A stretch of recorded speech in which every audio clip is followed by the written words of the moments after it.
সেই শিক্ষানীতি পশ্চিমবঙ্গে নতুন সরকার গঠনের পরে কেন্দ্রীয় শিক্ষা দপ্তরের সঙ্গে চুক্তিবদ্ধ হয়েছেন এবং এখানে জাতীয় শিক্ষানীতি চালু হয়েছে।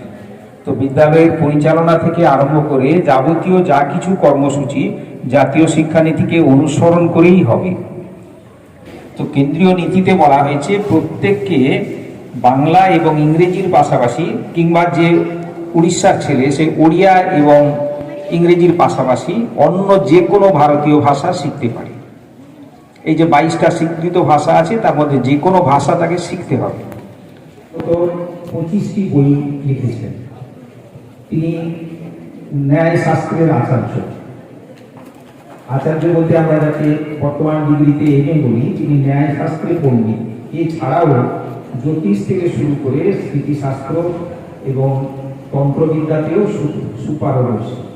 আমার অন্তত জানার মধ্যে আমি যত সংস্কৃত পণ্ডিতকে দেখেছি, আমার কাছে ইনি অন্যতম শ্রেষ্ঠ পণ্ডিত মানুষ। ইনি খুব দূরের মানুষ নন। আমাদের কাছে যে রাজনগর গ্রাম রয়েছে মহিপুর থেকে দক্ষিণে, সেখানেই তার বাড়ি। তিনি তন্ত্র সাধনাও করেন এবং একজন বিশিষ্ট কালী সাধক, মা কালীর পূজার্চনা করেন। আর তিনি কলকাতা বিশ্ববিদ্যালয়ের বর্তমানে সংস্কৃত বিভাগের অতিথি অধ্যাপক বা গেস্ট লেকচারার।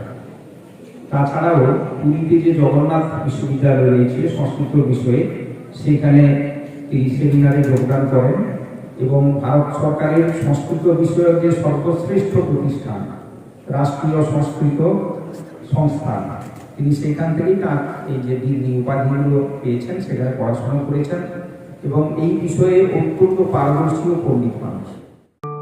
अहं रुद्रेभिः वसुभिश्चराम्यहम् आदित्यै उत विश्वदेवैः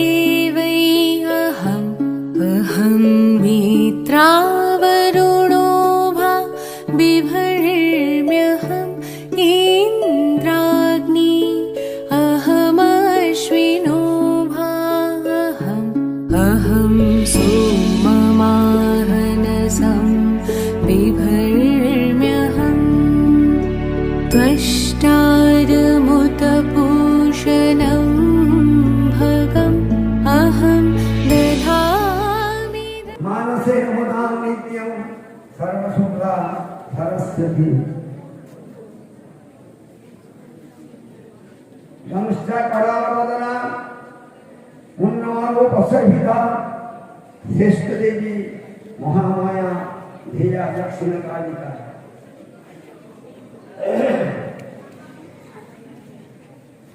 अचतुर्वदनो ब्रह्मा दिवाहुरपरो हरि अभार लोचन शंभु भगवान बादरायण। যেখানে আজকে এই বিদ্যালয়ের যিনি প্রধান শিক্ষক, তার দ্বারা আদিষ্ট হয়ে আমি যে মঞ্চে উপবেশন করেছি, সেই মঞ্চের এপাশে যে ব্যাসদেবের প্রতিকৃতি এবং অপর প্রান্তে এপাশে কালিদাসের যে প্রতিকৃতি রয়েছে। বন্দে মাতরম সুজলাম সুফলাম মলয়জ শীতলাম শস্য শ্যামলাম মাতরম বন্দে मातरम।